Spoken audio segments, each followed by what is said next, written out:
சென்னையில் உல்லாசத்திற்கு பெண் அனுப்புவதாக கூறி வட மாநில இளைஞரிடம் 28,000 ரூபாயை வாங்கிய மர்ம கும்பல் வேறு ஒரு விபரீதத்தில் தள்ளிய சம்பவம் அதிர்ச்சியை ஏற்படுத்தியிருக்கிறது.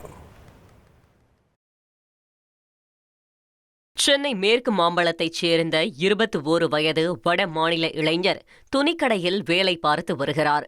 அவருக்கு ஃபேஸ்புக்கில் அறிமுகமான ஒருவர் பணம் அனுப்பினால் உல்லாசத்திற்கு இளம் பெண்களை அனுப்புவதாக கூறி புகைப்படத்தை அனுப்பி வைத்துள்ளார்.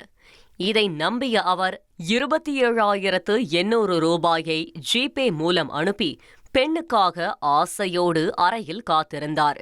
ஆனால் நீண்ட நேரமாகியும் யாரும் வராததால் மீண்டும் அந்த நபரை தொடர்பு கொண்டு இளைஞர் கேட்டுள்ளார். அப்போது அவர் கூறியபடி மெடிக்கலுக்கு சென்று பொட்டாசியம் பெர்மாங்கனேட் என்ற கெமிக்கலை 5 கிராம் வாங்கி அதை சர்க்கரையுடன் கலந்து கையில் வட மாநில இளைஞர் தேய்த்து ஏக்கத்துடன் மீண்டும் தனி அறையில் காத்திருந்தார். அப்போது தனது கை முழுவதும் கொப்பளம் ஏற்பட்டதால் தாம் ஏமாற்றப்பட்டதை உணர்ந்த அவர் உடனடியாக ராயப்பேட்டை அரசு மருத்துவமனையில் அனுமதிக்கப்பட்டார். இந்த சம்பவம் தொடர்பாக அசோக் நகர் போலீசார் விசாரணை நடத்தி வருகின்றனர். 1,25,00,000 மனங்களை வென்ற தந்தி டிவி யூடியூப் சேனல். தவிர்க்க முடியாத தம்ப்நெயில்ஸ், கலக்கலான கான்டென்ட்ஸ். நீங்களும் இந்த குடும்பத்தில் இணைய இப்பவே சப்ஸ்கிரைப் பண்ணுங்க. அசுரபலம் கொண்ட எங்கள் டிஜிட்டல் கரங்களில் உங்கள் விளம்பரங்களை சேர்க்க வாட்ஸ்அப் பண்ணுங்க. 8939883838. Email advtthanditv@dttv.in.